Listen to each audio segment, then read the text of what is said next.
The horror films trending on social media are just a coincidence. The real horror movie mystique is hidden in Power Band 4. Only then can you stumble upon this R-rated horror flick. A couple goes on a trip to a primeval forest scenic area. They barely take a few steps before hitting a fork in the road. As they ponder which path to take, a woman pulling some goods approaches them. The woman asks if they need any help. Upon learning they are outsiders, the woman enthusiastically recommends Forest Falls. She says the scenery there is delightful, with beautiful waterfalls, perfect for couples to spice things up. Her description instantly puts the couple at ease. Even though the map doesn't mark this path, they don't pay it any mind. So they eagerly set off. Just as the woman said, the scenery along the way is enchanting. The couple feels great and decides to have some fun right there. But just as they are getting into the swing of things, 3 thugs pop out of nowhere, ruining their good time. The thugs are holding firearms. Mike, despite being filled with rage, he holds back from acting out. But one of the cultists turns out to be a total creep. He grabs Cheryl's pants and takes a few deep sniffs. This disgusting act pushes Mike over the edge. He immediately tells the cultist to hand over the pants. The cultist tries to resist, but his buddy stops him, and he reluctantly hands the pants back to Mike. Once dressed, the couple prepares to leave. However, the group blocks their way. It seems they're not ready to let Mike and Cheryl off the hook. But their next move is to pull out some hard liquor and force Mike to drink it. Mike just wants to get out of there, so he takes a sip as they wish. The cultist demands $50. Mike is stunned. The cultist claims he opened it and says he has to buy it for one tan at $50. Seeing the shotgun in the cultist's hand, Mike has no choice but to give in and reach for his wallet. But when he spots his own shotgun, a different idea sparks in his mind. However, Cheryl doesn't want any trouble. At her girlfriend's urging, Mike puts down the shotgun and obediently hands over the money. Fortunately, the thugs don't cause any more trouble and quickly leave the area. The incident completely ruins the couple's mood. Cheryl worries that Mike might get into more trouble with his gun, so she tells him to throw away all the bullets. Although Mike is reluctant, he values their relationship and follows Cheryl's wishes by tossing the ammo into the water. Just then, Clyde, the local ranger, suddenly appears and breaks the awkward tension. Clyde tells them about a place called the Pentagon that is perfect for camping. The couple soon arrives at the Pentagon, where the wide-open views and beautiful scenery make them forget their previous frustration instantly. Little do they know that deep in the jungle, a pair of evil eyes is watching them intently. Night falls quickly, and to make up for the day's disappointments, the two of them start getting intimate. Because they are so caught up in the moment, they don't seem to notice a shadow appearing outside the tent. Early the next morning, an exhausted Cheryl prepares to wash up in the river. Unexpectedly, a stranger is standing nearby, staring greedily at her back. Suddenly, Cheryl feels a chill down her spine and instinctively turns around. But the stranger has vanished. So a panicked Cheryl rushes back to the shore. Just as she is getting dressed, the man suddenly appears right behind her. Her scream wakes up a groggy Mike, who realizes something is wrong and rushes to the river. However, Cheryl is already gone, leaving only her familiar necklace behind. Suddenly, a gunshot rings out from the jungle behind him. Mike charges toward the sound recklessly, but in his desperate haste, he trips over a wooden stick. A branch impales his arm, causing immense pain, but he grits his teeth and pulls it out. Just then, Mike hears voices and runs over to investigate. It is the 2 punks who scammed him earlier, and one of them is even holding Cheryl's towel. Recalling the thugs' previous creepy behavior, Mike immediately concludes that they have Cheryl. Consumed by rage, he knocks the punk down with a stick and quickly snatches the shotgun from the ground. Mike demands to know where she is. Seeing this, the man in the hat takes off. The curly-haired thug looks dazed, claiming he hasn't seen Cheryl. Having been scammed once already, Mike doesn't buy his lies. He slams the butt of the shotgun right into the thug's face. He points out that the man is holding Cheryl's towel. The thug stammers that he just found the towel. Mike tells him to stop lying and threatens to kill him.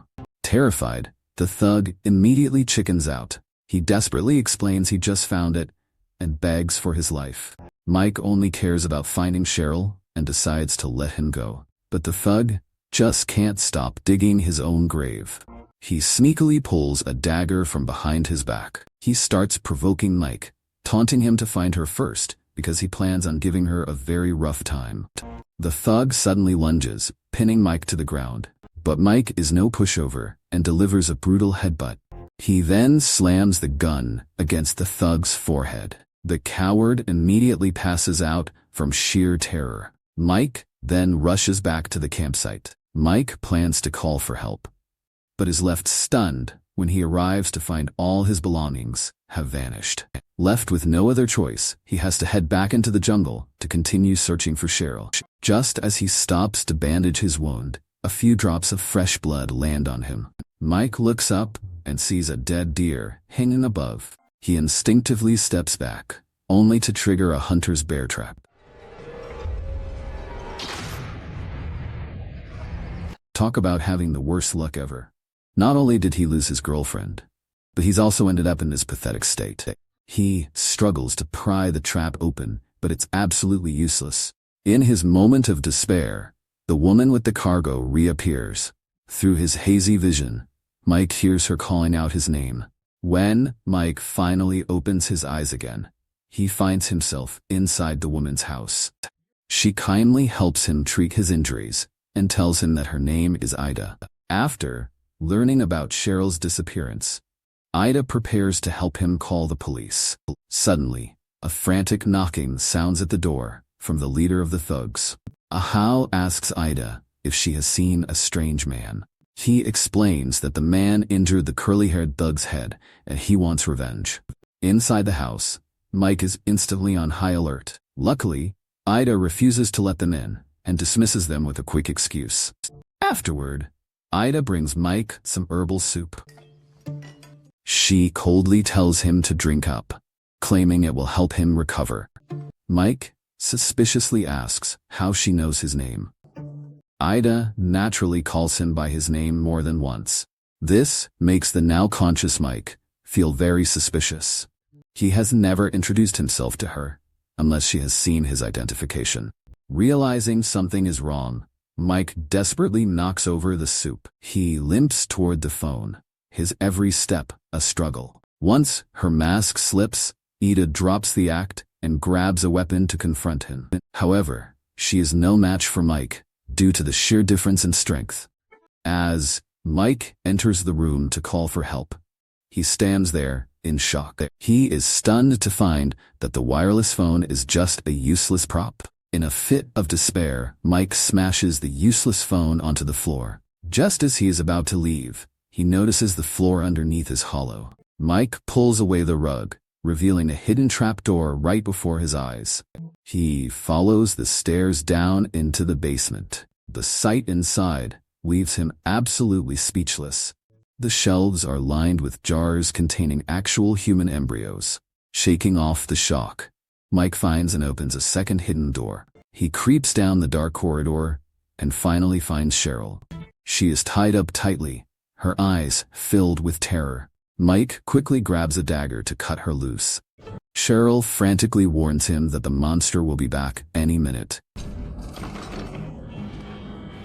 Suddenly, a heavy thud echoes from the floor above them. Cheryl breaks down in tears, consumed by pure despair. Without warning, the entire basement is plunged into total darkness. Mike manages to find an emergency light, but just as they turn to leave, the nightmare begins.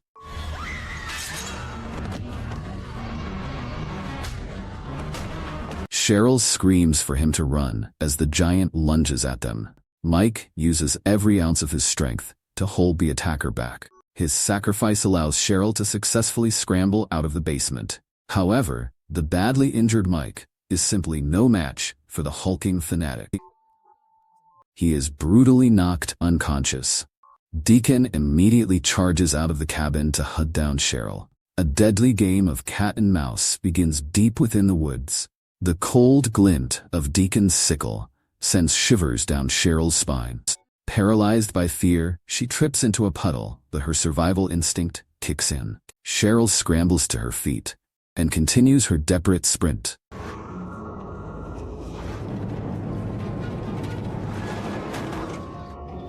She screams for help, telling the man that someone is hunting her and has already mutilated her boyfriend. Clyde, the fake ranger, tells Cheryl to calm down. He looks around the area, but claims he doesn't see a soul. Seeing a man in uniform, Cheryl finally lets her guard down as her frayed nerves begin to relax. But while Clyde is supposedly comforting her, Deacon, the hulking fanatic, silently creeps up behind them. Strangely enough, Clyde doesn't look surprised at all, and he makes zero effort to arrest the giant. Instead, he angrily demands to know why Deacon allowed Cheryl to escape in the first place. It turns out, they are all in cahoots. Cheryl tries to bolt, but it is far too late. Clyde brutally knocks her unconscious with a heavy club. When she finally comes to, she finds herself at a bizarre wedding ceremony. To her horror, the man she is being forced to marry is Mike. How did things get this twisted? It turns out these three are all devout, yet depraved religious fanatics. The previous night, while Cheryl and Mike were getting intimate in their tent, Ida, the cult leader, was watching them from the shadows. The cultists consider their premarital fun a total desecration of their god. This reason for marriage is absolutely insane, but right now, the two have zero leverage to refuse. Just like that, they are declared husband and wife in this confusing mess. Afterward, they continue to tie Mike up while Deacon, the hulking fanatic, carries Cheryl away. Mike begs them not to hurt Cheryl, offering to give up everything, but it is all in vain. What is even more ridiculous is that Clyde starts lecturing Mike about his own religious history. It is terrifying when villains are educated, but he is really just rambling on. On the other side, Ida tells Cheryl that she and Clyde have been married for years, but have no children. Ida can get pregnant easily, but she cannot carry them to term, as all those babies died in the womb. So, the couple wants to use Cheryl's womb to have a child for them. Cheryl thinks Ida is a total lunatic. Ida finally stops talking and knocks her out cold. When Mike is brought in, he finds an unconscious Cheryl tied to a table. After hearing Ida's twisted demands, Mike lets out a bitter, defiant laugh. However, Mike has no intention of letting them have their way, knowing that if Cheryl gets pregnant, he knows he will lose his value, and they will definitely kill him. Similarly, if Cheryl gives birth, she will also face a fatal end. Besides, Mike does not want his child staying with these religious fanatics. A child raised by cultists will likely become one too. Since he refuses to cooperate, Mike is hung up once again. Deacon, the hulking fanatic, picks out a handy torture tool.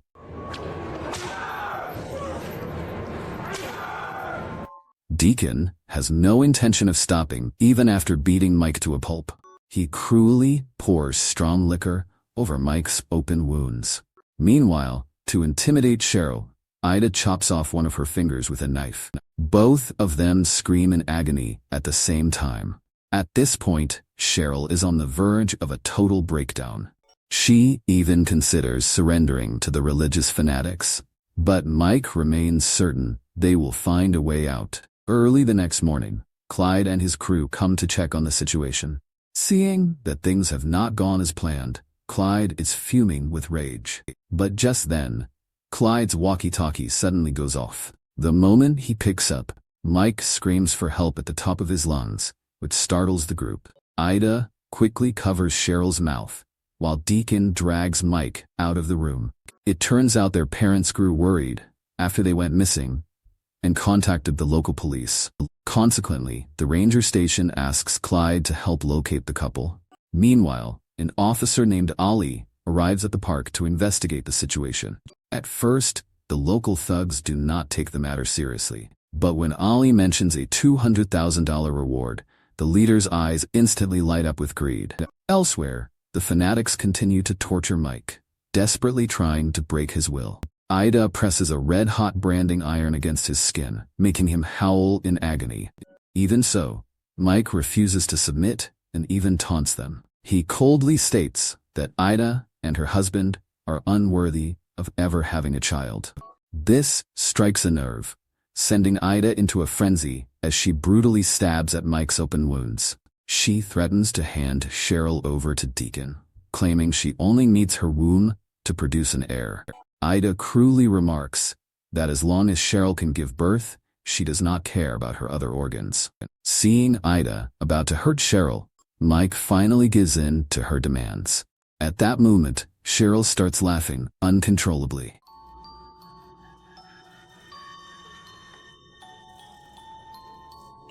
She mocks them, saying it makes sense why they forced the marriage, just to ensure the baby is legitimate. She laughs at their stupidity, because she has been pregnant for 8 weeks already. Hearing this, Ida feels her world crumbling, and desperately wants to kill the shameless woman. Clyde quickly steps in to stop her, trying to comfort his wife. He assures her that there are other ways to get what they want. Suddenly, a noise echoes from above them. It turns out the two thugs, blinded by the reward money, have tracked them down. Being locals, they are well aware of Ida and Clyde's twisted reputation. They are certain that Mike and Cheryl are being held captive right there. Hearing the commotion, the cultists rush outside to investigate. Mike takes the opportunity to drop to the floor, desperately trying to reach a small knife to free himself. Outside, the thug in the hat accidentally stumbles upon the basement exit. He can't help but shout down into the opening. Hearing a voice, Mike immediately cries out for help from below. But before the guy in the hat can even react, he is finished. The thug leader also enters the room. He follows the secret door and quickly reaches the basement. But when he sees the infants in the jars, he cannot help but curse. Suddenly, the lights go out. Before he can even process it, the lights flicker back on. Then, Ida fires a single shot and sends him straight to the afterlife. These two were not here to save anyone. They just walked blindly into a death trap. Their deaths make Clyde realize that with a reward on the line, more people will come searching. He knows he must silence the couple for good. While the cultist couple is busy burying the bodies, Mike finally uses the knife to free himself. Clyde remains completely oblivious to the danger. Mike suddenly lunges forward and slits Clyde's artery. He quickly grabs the shotgun and blasts Clyde right in the forehead. Meanwhile, Ida finishes the burial and heads down to the basement.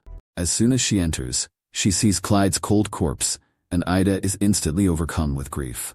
She caresses Clyde, wailing in absolute agony. At that moment, Mike, hiding behind the door, attempts a sneak attack, but Ida seems to have eyes in the back of her head and senses him immediately. Fortunately, Cheryl steps in just in time and knocks Ida down with a shovel. After dealing with the nuisance that is Ida, the two support each other and try to escape. But because Mike's leg injury is too severe, he collapses after only a few steps. He has no choice but to tell Cheryl to find a phone and call for help, reminding her it is likely upstairs. Cheryl quickly rushes to the upper floor and spots the phone immediately. Little does she know, a pair of eyes is watching her intently from outside the window. Meanwhile, Officer Ali is getting ready to clock out. Suddenly, she hears a cry for help coming through the phone. But just as Ali is about to answer, Deacon appears right behind Cheryl. The hulking fanatic lunges at her like a rabid dog. In the panic, Cheryl drops and breaks the phone, as Deacon is about to strangle Cheryl to death.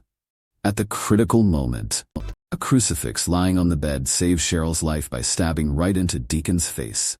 Deacon grimaces in pain as Cheryl takes the chance to flee to the basement entrance. She screams for Mike, who senses the imminent danger upon hearing her. Mike ignores the agony, grabbing a long knife to prepare for the fight. Just then, the hulking fanatic catches up to them. Cheryl has ruined his face, and he is absolutely hell-bent on revenge. But surprisingly, Cheryl taps into her survival instincts and goes full beast mode. She doesn't just dodge Deacon's attack, she actually drags him down into the basement. Luckily, Cheryl isn't crushed by the falling cabinet, using her smaller size to her advantage. Outside, a storm is raging with thunder and lightning. Cheryl spots some strong liquor and instantly comes up with a clever plan. She grabs a lighter from the rain and scrambles onto the roof as Deacon chases her. Cheryl lights the liquor and hurls it straight at the giant. Deacon is instantly engulfed in flames that burn hotter by the second as he howls in agony. He finally collapses to the ground, defeated. Mike finally crawls out of the basement, and the two embrace tightly, overwhelmed with emotion. Suddenly, Ida springs back to life, refusing to stay dead. Seeing Mike get stabbed again, Cheryl snaps and decapitates Ida with one swift strike. The nightmare is finally over, but Mike is already on the verge of death. Refusing to let him go, Cheryl frantically calls for help. 1 year later, their baby is born safely, and Mike has miraculously survived the ordeal. Just when they think their future is finally secure, a sickle suddenly appears at the window, making them wonder if he has actually returned. And that is where the movie ends.